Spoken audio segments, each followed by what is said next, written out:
अस्सलाम वालेकुम, आप देख रहे हैं सेठी से सवाल। मैं हूँ सैयद आयशा नाज, मेरे साथ मौजूद है नजम सेठी साहब। अस्सलाम वालेकुम।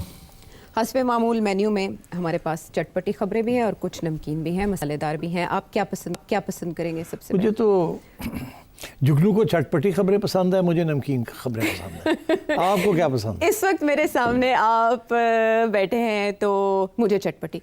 चलो है ना, खौतीन का मिजाज हाँ, जाहिर आप जानते हैं, हाँ, खट्टी मीठी चटपटी। हाँ हाँ, ये आप मर्द हजरात अक्सर कहते हैं, नहीं कहते हैं। ये हक है, ये इल्जाम क्या? मैं अब देख लेना, मुझे समझ आ रही है आप कहाँ जाएंगे। कमजोर के ऊपर ही तो हमेशा गुस्सा और नज़ला गिरता है। ये रोना धोना बंद करें। नहीं, मैं बिल्कुल हंसते हंसते कह रही हूँ, रो दो बिल्कुल। विमेन कार्ड नहीं खेलते हम, अच्छा, ठीक है। पता नहीं लगता है वहीं से शुरू करेंगे आप विमेन कार्ड से, मुझे लगता है ऐसे। हाँ, कहते हैं औरत औरत की दुश्मन होती है। कुछ ऐसा ही मामला लग रहा है कि बुशरा का बुशरा पे वार। वो हुई पहुंचे आप? पहुंच गया। अच्छा, जो फ्रेंच प्रेसिडेंट हैं उनकी वाइफ या इंटरनेशनली बहुत ज़्यादा पहचानी गई एक स्कैंडल की वजह से कि उनकी जो जिन्स है वो नहीं है जो वो है, खातून नहीं है, वो एक मर्द है। या फिर बुशरा बीबी पाकिस्तानी पॉलिटिक्स में बहुत ज़्यादा, ना सिर्फ पाकिस्तानी पॉलिटिक्स में बल्कि इंटरनेशनली अब इस रिपोर्ट के बाद जानी जाएंगी। किस रिपोर्ट की बात कर रही हैं आप? उस रिपोर्ट की, उस जरीदे में जिसमें आप भी लिखते रहे हैं। 1990 से 2008 तक आप उसमें लिखते रहे हैं। और जब अच्छा क्या गलत? मैं लिखता रहा हूँ लंदन इकोनॉमिस्ट में। London economist? ये लंदन इकोनॉमिस्ट में नहीं शाया हुई, ये सारा प्रोपेगेंडा है। अच्छा, ये एक रसाला है 1843 जी, या पता नहीं कुछ इस किस्म का डिजिटल मैगजीन है। हाँ, वो एक डिजिटल मैगजीन है। वो ये जो इकोनॉमिस्ट की कंपनी है वो उसको शाया करती है, मगर it is not the economist. Okay, ये एक फीचर किस्म की मैगजीन है। इसके अंदर लॉन्ग आर्टिकल्स आते हैं और थोड़े से इस किस्म के आर्टिकल्स आते हैं, चटपटे नहीं, और इंटेलेक्चुअल भी होते हैं। बिकॉज इकोनॉमिस्ट जो बेसिकली अखबार है उसमें सिर्फ जो एनालिसिस होता है वो कम होता है और रिपोर्टिंग बहुत ज़्यादा होती है। तो ये जो है इसमें आपने देखा पूरी कहानी है तो लंबी चौड़ी, तो इसलिए उन्होंने इकोनॉमिस्ट में इसको नहीं किया। और तो इसलिए वो रिस्पेक्टेबिलिटी जो इकोनॉमिस्ट की है और जो क्रेडिबिलिटी जो इकोनॉमिस्ट की है और जो अथॉरिटी जो इकोनॉमिस्ट की है वो 1843 में नहीं है, रिफ्लेक्ट नहीं हो रही है। 1843 is more culture vulture, you know, color. It's like the news of the world जो ना न्यूज़ ऑफ द वर्ल्ड तो बिल्कुल अखबार है ना। वो तो तस्वीरें लगाते थे तो ज़्यादातर, और उसमें छोटी सी बड़ी बड़ी तस्वीरें लगाई, छोटी सी खबर लगा दी, gossip. This is not gossip, these are long feature articles. Okay, हाँ, सो मगर इनकी वो अथॉरिटी नहीं है जो मैं कह रहा हूँ, जो कि इकोनॉमिस्ट की है। तो मैंने करेक्ट किया आपको। और ये बाकी लोग जो सब लगे हुए हैं इकोनॉमिस्ट, ये थोड़ा सा प्रोपेगेंडा का इसमें आ रहा है कि इकोनॉमिस्ट ने कह दिया। एक्चुअली इकोनॉमिस्ट ने नहीं कहा। तो by authority you mean credibility. So let's discuss कि ये लिखा किसने है। अच्छा, ओके, आप उनकी क्रेडिबिलिटी के ऊपर मेरे से पूछना चाह रही हैं? वो पूछूंगी भी, और फिर मैं आपसे ये भी जानूंगी कि इस पे ध्यान देने की कितनी ज़रूरत है और इसकी अभी टाइमिंग क्या है सामने आने की। ओवेन बेनेट जोन्स जो इससे पहले भी लिख चुके हैं पाकिस्तान के बारे में उनका अच्छा खासा तजुर्बा भी है, यहाँ आए भी हैं। और बुशरा तस्कीन साहिबा जिनको लेकर पाकिस्तान तहरीक इंसाफ बहुत ज़्यादा क्रिटिकल है, वो अभी बीपर भी दे रही हैं और इसके ऊपर मजीद बात भी कर रही हैं कि 90% इज़ स्टिल लेफ्ट बिहाइंड।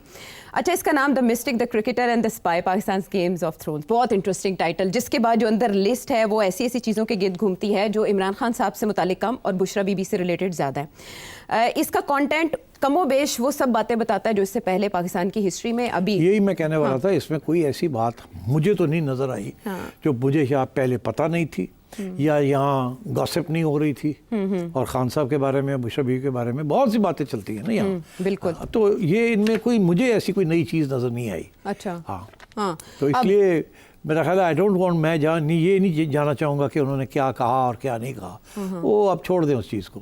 हाँ, आप ये ज़्यादा इंपॉर्टेंट क्वेश्चन है कि जो आप अभी कह रही थी कि इस वक्त क्यों आया, इनकी क्रेडिबिलिटी क्या है जिन लोगों ने लिखा है, और ये इसकी टाइमिंग क्या है। इस किस्म के सवाल ज़्यादा इंपॉर्टेंट है, नॉट ये कि जी उसके अंदर क्या लिखा है। वो कोई ख़ास उसमें नई बात मुझे तो नज़र नहीं आई। रेहाम खान ने भी ये बातें बहुत सी ऐसी की हुई हैं पहले अपनी किताब में, और इसके अलावा भी एक दो और ख़वातीन हैं, हाजरा खान, हाँ, उनकी भी है, मैंने भी वो पढ़ी है। वो भी यहाँ मिलती नहीं है, मगर वो भी, उसमें भी बहुत सी इंटरेस्टिंग बातें हैं। और वैसे भी आप अगर लंदन चले जाएँ तो बड़ी बातें खान साहब की एक्स गर्लफ्रेंड्स की जो हैं वो करती हैं, कोई ऐसी बात नहीं है। और फ्रेंकली आई मीन ये ज़्यादा बुशरा बीबी के बारे में जी। इमरान खान तो इनडायरेक्टली आ गए। जब ऑलरेडी इस 27वीं आईनी तरमीम के बाद वैसे भी इररेलेवेंट होते दिखाई दे रहे हैं, जेल में हैं दोनों मियाँ बीवी, और पार्टी का भी हम देख रहे हैं इस वक्त मामलात क्या हैं कि एहतजाजी तहरीक के हवाले से कोई बात बन नहीं पा रही। तो इस आर्टिकल के छापने और कहा जा रहा है कि इसके ताने बाने पीछे से यानी $5000 दें तो आप ऐसा आर्टिकल छपवा सकते हैं। नहीं, नॉनसेंस, अच्छा, टोटल नॉनसेंस। ये अगेन प्रोपेगेंडा, $5000 दे और आर्टिकल छपवा, ये नहीं है। आई कैन टेल यू, ये ऐसी चीज़ बिल्कुल नहीं है। ये पाकिस्तान नहीं है और कोई छोटा अखबार या उसके मदीर जो है वो ऐसी नहीं। तो ये सब भूल जाएं कि ये $5000 दे के और ये लिखवा दिया गया। मैं आपको बताऊं, ये खातून के बारे में तो मैं ज़्यादा नहीं जानता, आप खुद ही जानती होंगी। आप उनकी इन्वेस्टिगेशन कर लें, इनकी क्रेडिबिलिटी क्या है, ये क्या करती थी, अब क्या करती हैं। बट ओवन बेनेट जोन्स बहुत ही क्रेडिबल इंसान है, बहुत ज़िम्मेदार इंसान है। ओवन बेनेट जोन्स पाकिस्तान में उन्होंने 3-4 साल एज BBC कॉरेस्पॉन्डेंट सर्व किया है। उन्होंने किताब भी एक पूरी पाकिस्तान के ऊपर लिखी है, और उसके बाद उन्होंने बेनज़ीर भुट्टो साहिबा की असैसिनेशन के ऊपर भी एक किताब भी बहुत लंबे चौड़े मजमून लिखे हैं, और फिर एक डॉक्यूमेंट्री भी बनाई है। तो मैं समझता हूँ he is a highly credible journalist. तो इसमें सारी जो इंटरेस्टिंग बात मुझे लगी कि जो ओवन बेनेट जोन्स ने फैसला किया कि ये कहानी जो है वो यकीन करता है और इसके ऊपर लिखना चाहिए उसको। ये नहीं कि सिर्फ के सेंसेशनल है। यूरोप के लिए, वेस्टर्न ऑडियंस के लिए तो सेंसेशनल हमारे लिए नहीं है। हमारे लिए सिर्फ ये है कि अगर ये तुम कहो या मैं कहूँ तो लोग कहने जान दो जी, छो पर गल्ला ही देना, ये है ही PTI के खिलाफ, ये तो गल्ला ही कर देना, या ISI के एजेंट ने, ठीक है जी, प्रोपेगेंडा हो रहा है। PTI तो नहीं मानती, मगर अगर ये चीज़ लंदन के किसी अखबार में छप जाए तो उसकी क्रेडिबिलिटी होती है। और ओवन बेनेट जोन्स की क्रेडिबिलिटी बहुत ज़्यादा है। That's all I am trying to say. जैसे मैंने आपसे कहा ना कि अगर ये इकोनॉमिस्ट की क्रेडिबिलिटी बहुत हाई है और 1843 की उससे थोड़ी कम है, it's not the same thing. Owen Bennett Jones की बहुत हाई क्रेडिबिलिटी है, इवन दो इस खातून के बारे में I don't know much about her, but Owen Bennett Jones ने एक चीज़ इसके अंदर चेक करवाई होगी, डबल चेक की होगी, और फिर अपने वकीलों को दिखाया होगा उन्होंने। ये आर्टिकल जो है लॉयर्स ने चेक किया होगा कि इसके अंदर कोई ऐसी चीज़ तो नहीं है जो प्रूव नहीं हो सकती, ये आगे जाके जो मसला बन जाए। अच्छा, ठीक, वो सू कर देते हैं। ये नहीं, बिल्कुल ये बड़ी केयरफुली ये चीज़ें होती हैं। तो अब मैं ये समझता हूँ कि ओवन बेनेट जोन्स समझता है कि जो लिखा है उससे 100% करेक्ट है, उसमें कोई फैब्रिकेशन नहीं है, कोई फेक न्यूज़ नहीं है, और उन्होंने चेक और काउंटर चेक करके ये सारी बातें कही। तो अब इसके बाद पाकिस्तान तहरीक इंसाफ तो केस करने का इरादा रखती है, सू करने का? तो करें, कोई हर्ज नहीं है करने को, करें, but whether they will get something out of it और नॉट, या शायद और बातें निकले, ये भी तो हो सकता है ना। देखिए, इसमें जो चीज़ मुझे बड़ी इंटरेस्टिंग लगी वो एक किस्म की, जो मैं बातें कर रहा था एक दो सियासी, उसकी उन्होंने हमायत कर दी यहाँ। वो एक तो ये कि ये खातून कहती है कि एक वक्त था जब बुशरा बीबी की अहमियत बन सकती थी। बुशरा बीबी के पास पिछले साल बहुत अच्छा मौका था, वो बड़ा क्राउड जमा करने में कामयाब हो चुकी थी, लेकिन वो पानी के बुलबुले की तरह बुरी तरह एक्सपोज हो गई। पर बताया नहीं किस वक्त कैसे, अभी नहीं, इसमें नहीं, अगर उनके पास है डिटेल। ये मैं इसका जिक्र कर चुका हूँ कि वो जो लॉन्ग मार्च थी ना from KP to Islamabad D Chowk, जहाँ रास्ते में रुकना था और फिर आगे नहीं जाना था, तो गड्ढापुर साहब कह रहे थे आगे नहीं जाना, और बुशरा बीबी ले जाने की कोशिश करती रही, फिर उसके बाद उन्हें गाड़ी में बैठ के जाना पड़ा। हाँ, और वहाँ फिर वो हादसे हो गए, ठीक है, फायरिंग हो गई। तो मेरा ख्याल है उस वक्त तक तो बुशरा बीबी एक बहुत अहम रोल अदा कर सकती थी। उसके बाद उनकी क्रेडिबिलिटी विद द एस्टैब्लिशमेंट वो गिर गई। उस वक्त तक तो एक ऐसा bridge between establishment and Imran Khan कर सकती थी रोल वो, मगर उसके बाद उनके साथ वो फिर रोल शायद उनको नहीं मिला। मैं तो समझता हूँ अभी भी एक वक्त आएगा कि वो रोल शायद फिर अदा करेंगी किसी न किसी स्टेज पे, पर अभी शायद नहीं है। तो इसमें उसकी तरफ इशारा है। ठीक, तो आपने टाइमिंग का नहीं बताया कि वाई नाउ। पहली बात तो यही मैं आपको बताऊं कि ये रातों रात स्टोरी नहीं लिखी गई, इसके पीछे 6 महीने की रिसर्च है। अच्छा, ये इससे कम की रिसर्च हो ही नहीं सकती। मैं जानता हूँ ना वहाँ कैसे होता है। जैसे आपने जिक्र किया, मैंने 1990 से लेके 2008 तक 18 साल पाकिस्तान के ऊपर जो कुछ लिखा गया लंदन इकोनॉमिस्ट में वो मैंने लिखा था। तो इसलिए मुझे तो पता है वो कैसे ऑपरेट करते हैं कि एक चीज़ डबल चेक होती है। एक भी बात मैं लिखता था उसके ऊपर 6 दफ़ा सवाल पूछे जाते थे, एविडेंस क्या है, किधर है, दिखाओ ये वो वगैरह। So they very good with fact checking, and that is why बड़ा क्रेडिबल न्यूज़पेपर है, उसकी बड़ी अथॉरिटी है।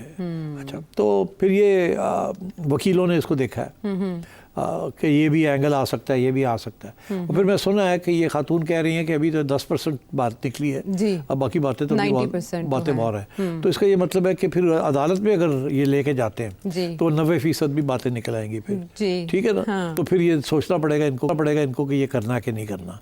मैं सिर्फ ये कहना चाहूँगा कि ये बातें रेहाम खान ने तो सारी किताब में लिखी, बहुत सी इसमें सारी बातें तो लिखी हुई हैं। उसके अलावा जो अफवाहें चलती हैं जिसके बारे में हमने भी कभी कभी आते जाते जिक्र कर दिया और फिर खान साहब को बात पसंद नहीं आई और लोग भी यहाँ कहते हैं नहीं ये बात करनी चाहिए, इसलिए मैं आज उधर नहीं जाना चाहता। अच्छा, ठीक। मगर आपने सवाल पूछा टाइमिंग, तो टाइमिंग ये नहीं है कि जी कल फैसला हुआ और अभी कर दो, ये इसके ऊपर कोई कंट्रोल नहीं था। अच्छा, किसी का भी। हाँ। उन्होंने खुद फैसला किया होगा कि now is the time to do it, या ये पहले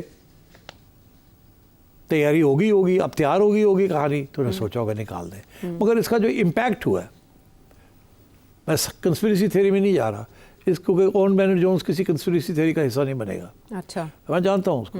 तो इसलिए ये जो है ना, इसके साथ ये ज़रूर हुआ है कि इस वक्त हेडलाइंस जो है वो कहीं और थी, ठीक है ना। तो वो हेडलाइंस जो है अब शिफ्ट होके इधर आ गई। अच्छा, तो मेरा ख्याल है ये कुछ लोग तो खुश होंगे।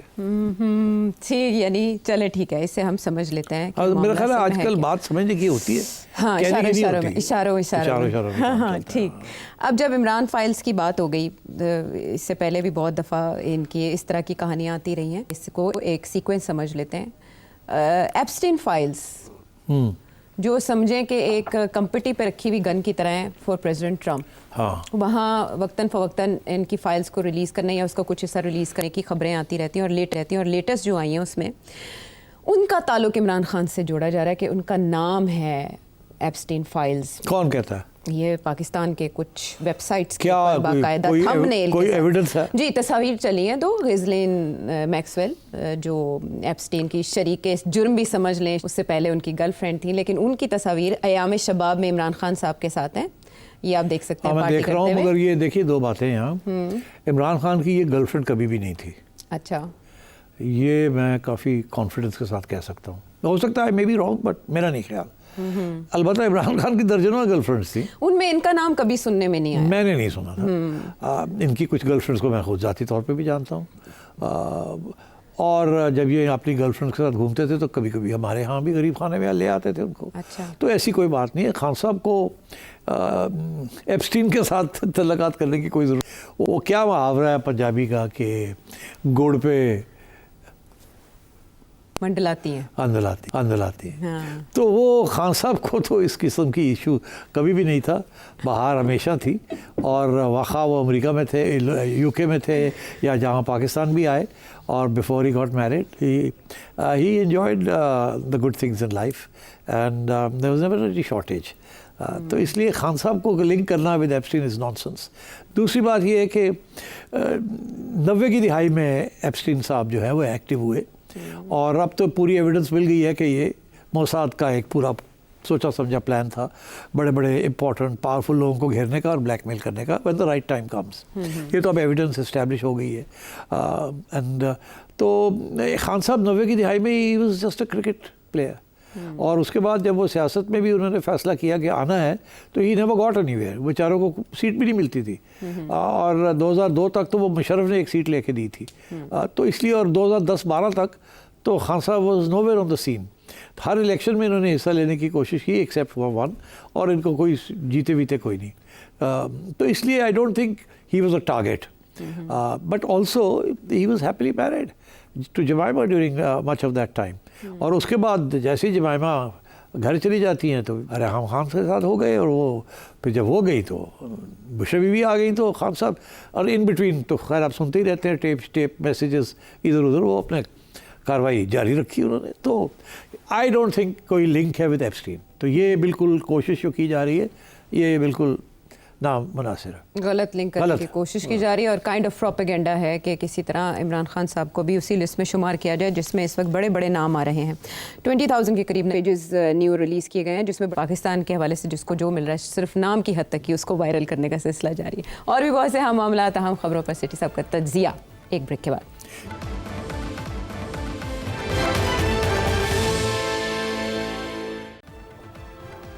Welcome back to the show Sethi साहब। और अब बिहार इलेक्शंस की बात करेंगे जिसमें अनएक्सपेक्टेडली लैंडस्लाइड कामयाबी ली है बीजेपी ने। वो नमकीन वाली बात। हाँ, नमकीन। अच्छा, उसमें 501 किलो लड्डू का ऑर्डर बीजेपी ने दिया और आप इसे नमकीन कह रहे हैं? 501 किलो लड्डू बिहार में तकसीम करने के लिए इस कामयाबी की खुशी में। उन्होंने और भी बहुत कुछ किया था। कोई 1 करोड़ खवातीन को 10-10 हज़ार रुपए बांटे थे। 10-10 हज़ार रुपए बांटे थे। और 10,000 इंडियन का मतलब है 30,000 पाकिस्तानी। हाँ, जनाब, तो वोट तो खरीद लेना उन्होंने। इसीलिए वो खवातीन का जो वोटर टर्नआउट था वो मर्दों से ज्यादा था। Yes, no doubt, for the first time. Yes, देखने में आया। और उन्होंने तो बड़ा जबरदस्त किया है। इनको भी चाहिए पीपल पार्टी वालों को कि बेनजीर इनकम सपोर्ट प्रोग्राम अपने हाथ में ले लें, प्रोविंशियल ले लें और वहाँ लंबे पैसे खर्च करें।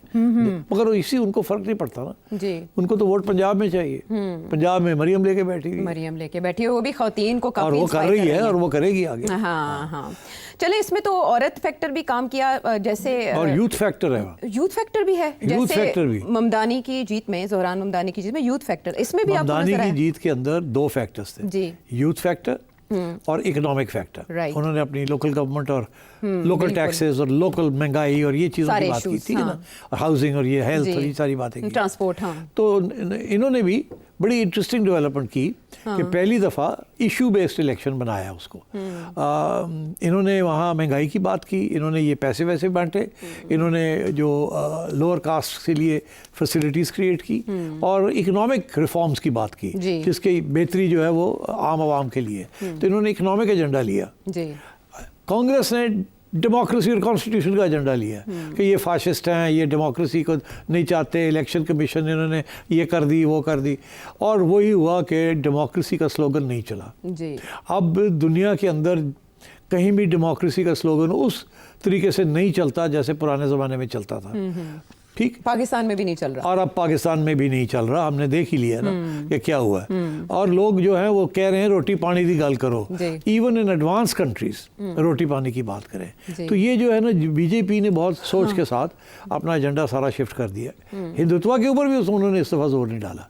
Basically they worked on economics. अच्छा, और इसी तरीके के साथ Congress didn't work on economics. उन्होंने कॉन्स्टिट्यूशन, रिगिंग, वो मैं बात करते हैं आगे, उनके जो इल्ज़ाम है उनमें से काफ़ी उनमें वज़न है।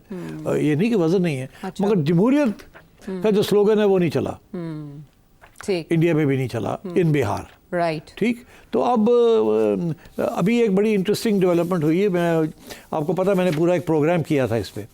जैसे मैंने कहा था कि जमहूरियत सारी दुनिया में डिक्लाइन कर रही है और लोग उसकी अहमियत गिर रही है। मगर अब जो एक नया सर्वे निकला, ये मेरे सामने आज ही आया कि डेमोक्रेसी के बारे में लोग एडवांस कंट्रीज़ में क्या सोचते हैं। अच्छा, अब ये कोई 9 कंट्रीज़ को उन्होंने सर्वे किया है। बहुत इंपॉर्टेंट सर्वे है इप्सोस का जी। जिसमें France, US, UK, Spain, Italy, Croatia, Netherlands, Poland, Sweden, सब टॉप कंट्रीज़ को ले लिया।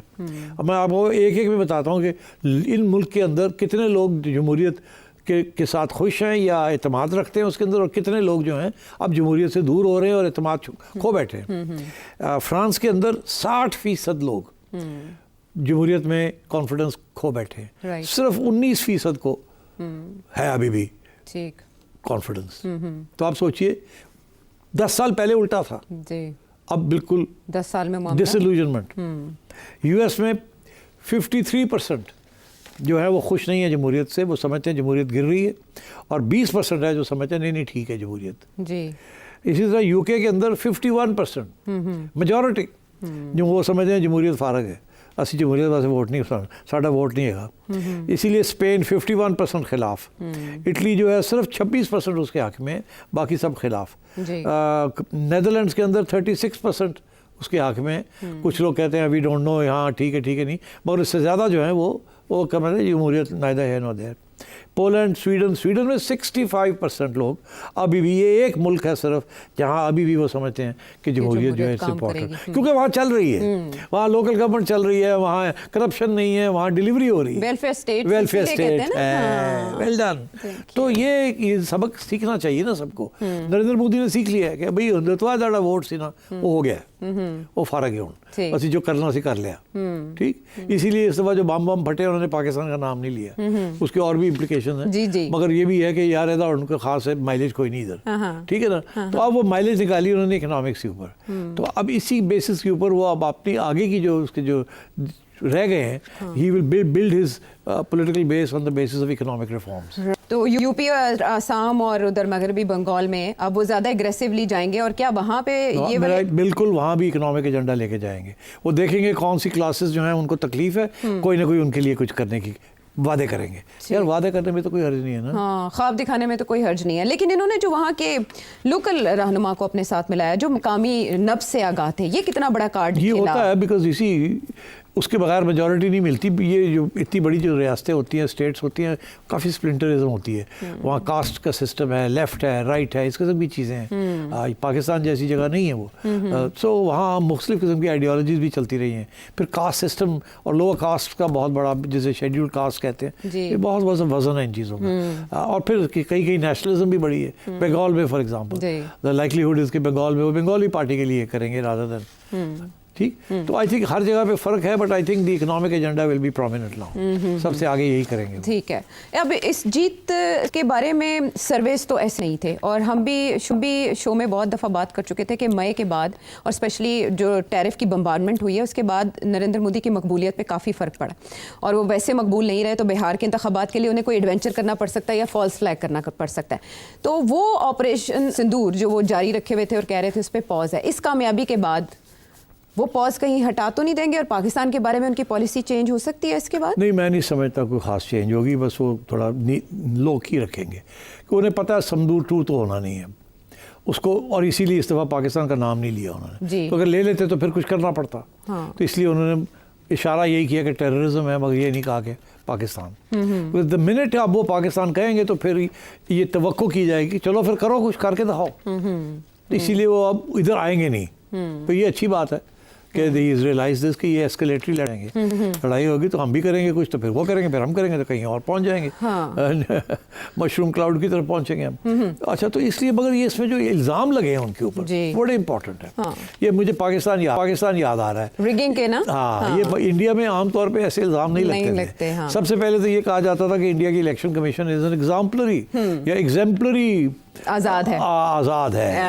यहाँ तक 2 Indian chief election commissioners Pakistan भी आए थे, इनमें से एक ही मैंने इंटरव्यू भी की थी ज़ाती तौर पे, पर्सनली 1-on-1, और उन्होंने बताया था कि वहाँ कैसे होता है कैसे नहीं होता, और ब्यूरोक्रेसी करती है वहाँ। ना कोई इंटरिम गवर्नमेंट होती है, ना कोई सियासी लोग होते हैं, वो ब्यूरोक्रेट्स जो हैं वो न्यूट्रल होते हैं। मगर इस दफ़ा जो इल्ज़ाम लगे हैं तो बड़े इंटरेस्टिंग है, और ये ड्यूरिंग द इलेक्शन नहीं, उससे पहले लग रहे थे कि जो चीफ इलेक्शन कमिश्नर लगाया है इन्होंने, क्योंकि वहाँ इंटरिम गवर्नमेंट तो थी नहीं, इन्हीं की गवर्नमेंट थी, तो उन्होंने जिसको लगाया उसके बड़े तल्लुकात हैं अमित शाह के साथ। तो इसलिए ये इल्ज़ाम लग रहा है कि इन्होंने काफ़ी गड़बड़ की है इलेक्शन कमीशन ने, और काफ़ी इसके ऊपर भी फिर ये वोट बाइंग का कि वोट खरीदे गए हैं, वो तो पता लगा ना कि 10,000 इंडियन रुपीज़ जो हैं वो उन्होंने ख़वातीन को दिए और वो जीती हैं। फिर वोटर रोल्स जो है ना, उसको भी, उसके अंदर भी तब्दीली हुई है बहुत से। हाँ, कोई 20-1 लाख मुसलमानों को निकाल दिया इस किस्म के, और रद्दोबदल किया गया। हाँ, रद्दोबदल किया गया, कंडीशंस लगाई गई कि प्रूव करो कि आप इंडियन नेशनल हैं। हालांकि वो 20 साल 40 साल से वहाँ रह रहे हैं, उनको कहा ये डॉक्यूमेंट लेके आओ, ये डॉक्यूमेंट लेके आओ। पता था कि मुस्लिम वोट नहीं मिलेगा, इसलिए मुसलमानों को, कोई 2 मिलियन मुसलमानों को निकाल दिया, और इसी तरीके के साथ और भी जहाँ पता था कि यहाँ से हमारे वोट नहीं मिलेगा, वहाँ डिसइनफ्रेंचाइज कर दिया। तो इस किस्म की चीज़ें थे, और करप्शन, मैसिव करप्शन। बट सबसे इम्पोर्टेंट बात ये थी कि कहते हैं कि 250 सीटों में से 50 से ज़्यादा सीटें ऐसी थी जहाँ 1000-2000 वोट का फ़र्क था सिर्फ। अच्छा। और शायद इससे ज़्यादा थी जहाँ 5000 से कम का वोट था। तो इशारा ये है कि यहाँ छोटी मोटी रिगिंग के साथ आप 2-3 हज़ार वोट तो कैसे आसानी से कर लेते हैं ना। ये तो 130 मिलियन की आबादी, 13 करोड़ की तो आबादी है बिहार की, और आप सोचिए उसमें से 68% टर्नआउट हुआ है। अच्छा एनएस, इससे पहले आप ये प्रेडिक्ट कर चुके हैं कि अगली बार नरेंद्र मोदी नहीं आएंगे, अगले इलेक्शंस में कामयाबी नहीं होगी आगे की। तो इस कमबैक के बाद आप समझते हैं कि आने वाले इलेक्शन में भी मुकाबला टफ होगा? It's too early for that। आगे क्या होते जाता है, 4 साल पड़े हैं अभी। राइट। Anything can happen। सही है, लेकिन बड़ा अच्छा कमबैक किया और उसके लिए नरेंद्र मोदी ने जो अपनी विजडम है वो बहुत अच्छे तरीके से इस्तेमाल की और उन्होंने वो सारे फैक्टर्स कैश करवाए जो वहाँ इस्तेमाल हो सकते थे, बिहार के इलेक्शंस पर असरअंदाज हो सकते थे। वापस आते हैं ब्रेक के बाद।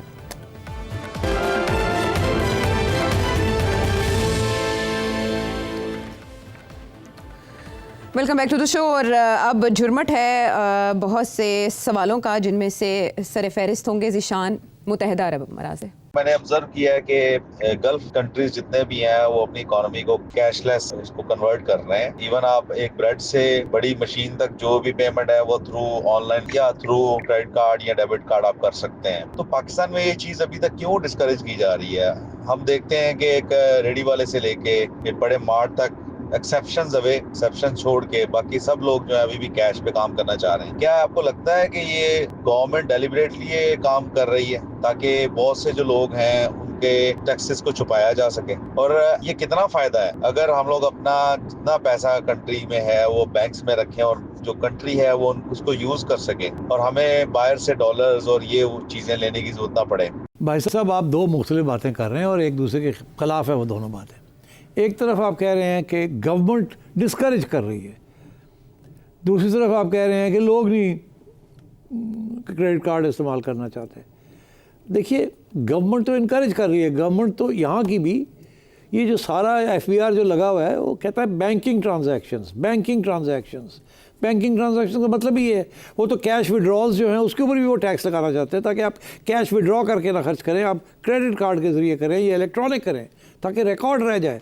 अब तो ये जैज़ कैश वगैरह के ऊपर भी सेल्स लगने, टैक्सेस लगने शुरू हो गए हैं। जब आप ट्रांसफ़र करते हैं money and it's used to buy something and you buy something और you pay for it via JazzCash etcetera.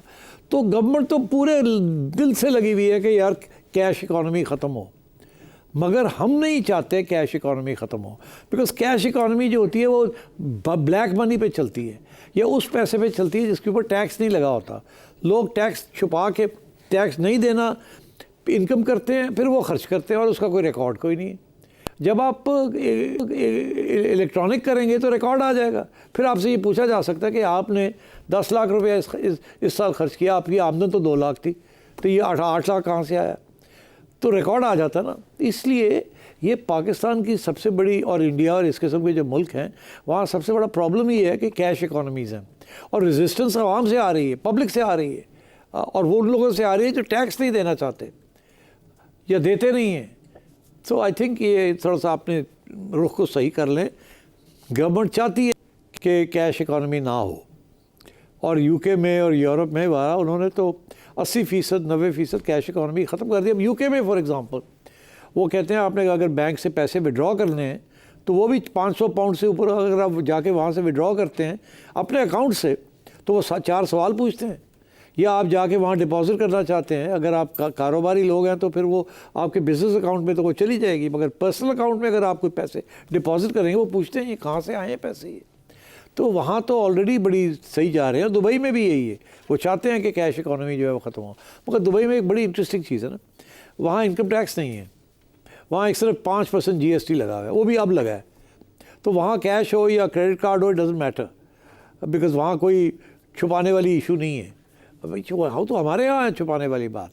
लोग कैश पे इसलिए करते हैं बिकॉज वो कैश बता नहीं सकते कहाँ से आया है, इसलिए ये नहीं बताएंगे गया कहाँ है, तो इसलिए क्रेडिट कार्ड नहीं उससे इस्तेमाल होते। क्रेडिट कार्ड वो लोग मिडिल क्लास करती है जिनके पास लिमिटेड अमाउंट ऑफ मनी है, वो बैंक से सीधे तनख्वाह जो है वो जाती है आपके अकाउंट में और वही पैसे हैं, उनके पास कोई ब्लैक मनी है नहीं, इसलिए जो आता है वो वहीं से खर्च करते हैं, उन्हें कोई तकलीफ़ नहीं है यूजिंग द क्रेडिट कार्ड्स।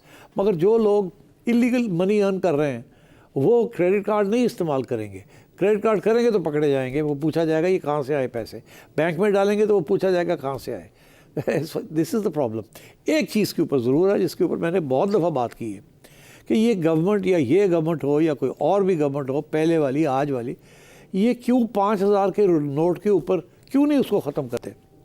क्योंकि सबसे ज़्यादा जो कैश इकॉनमी जो है और जो इलीगल ट्रांजैक्शंस होती हैं बड़े पैमाने पे, वो 5000 रुपये का नोट जो है वो चलता है, because it's easy to do that. अगर हज़ार रुपये के नोट हों तो 5 गुना ज़्यादा नोट रखने पड़ते हैं, बोरियाँ पड़नी पैंदियाँ। तो इसलिए मैं काफ़ी अर्से से ये कह रहा हूँ कि 5000 रुपये का नोट को ख़त्म करें, डीमोनेटाइज करें। एंड देन यू सी कि बहुत से लोग जो है वो फिर जब बड़ी ट्रांजैक्शंस करेंगे, किसी ने 25 लाख की कोई चीज़ करनी है, 30 लाख की कोई प्रॉपर्टी ख़रीदनी है, तो सोचना पड़ेगा यार उन बोरी भर के लेके जावांगे, और जो लेके जाएंगे वो भी डरेंगे यार इतने बड़े बोरियां पढ़ के ले जा रहे हैं, कोई रास्ते में रोक ही ना ले। तो I think this is something the government needs to do, but ये करते नहीं हैं। अब वो क्यों नहीं करते अब सोच ही लीजिए क्यों नहीं करते, बस इससे ज़्यादा मैं और क्या कहूँगा। ठीक है, बड़ी बात कह दी आपने। और अब शहरयार कुरैशी अमेरिका से। जो मेरा सवाल है नजम सेठी साहब से, वो पाकिस्तान और सऊदी अरेबिया की डिफेंस पैक्ट के हवाले से है, जिसमें क्लैरिटी की बहुत ज़्यादा कमी है। अगर मैं इसको सही रिकॉल करूं तो ये बताया गया था हमें मीडिया की तरफ से कि एक मुल्क पे हमला दूसरे मुल्क पे हमला तस्वर किया जाएगा, लेकिन इस डिफेंस पैक्ट के बाद इंडिया ने बहुत ज़्यादा पाकिस्तान को धमकियाँ लगाई हैं हॉस्टाइल तरीके से। पाकिस्तान के ऊपर इतने हमले हुए हैं अफगानिस्तान की तरफ से, लेकिन सऊदी अरेबिया की तरफ से चले बयान अगर कोई आया हो सो आया हो, लेकिन प्रैक्टिकली जो कि हमें डिफेंस पैक्ट के हवाले से बताया गया था, इस किस्म की कोई सऊदी अरेबिया की तरफ से हलचल नहीं हुई। तो क्या ये डिफेंस पैक्ट जो है ये वन साइडेड है कि सऊदी अरेबिया के ऊपर हमला पाकिस्तान के ऊपर हमला समझा जाएगा और पाकिस्तान के ऊपर हमला सऊदी अरेबिया के ऊपर हमला नहीं समझा जाएगा, अगर मैं इसको सही रीड कर रहा हूँ? क्योंकि सऊदी अरेबिया जो है उसके डेफिनेटली अफगानिस्तान के साथ ताल्लुकात हैं, सऊदी अरेबिया के की बिलियंस ऑफ डॉलर्स की तिजारत है इंडिया के साथ। तो इस डिफेंस पैक्ट में बहुत ज़्यादा क्लैरिटी की कमी है। तो यही मेरा नजम सेठी साहब से सवाल है कि आफ्टर ऑल ये डिफेंस पैक्ट जो है ये क्या कहता है इस हवाले से? अब बात ये जी कि मैंने इसके ऊपर पहले तबसरा किया हुआ है, शायद आपने वो मिस कर दिया था।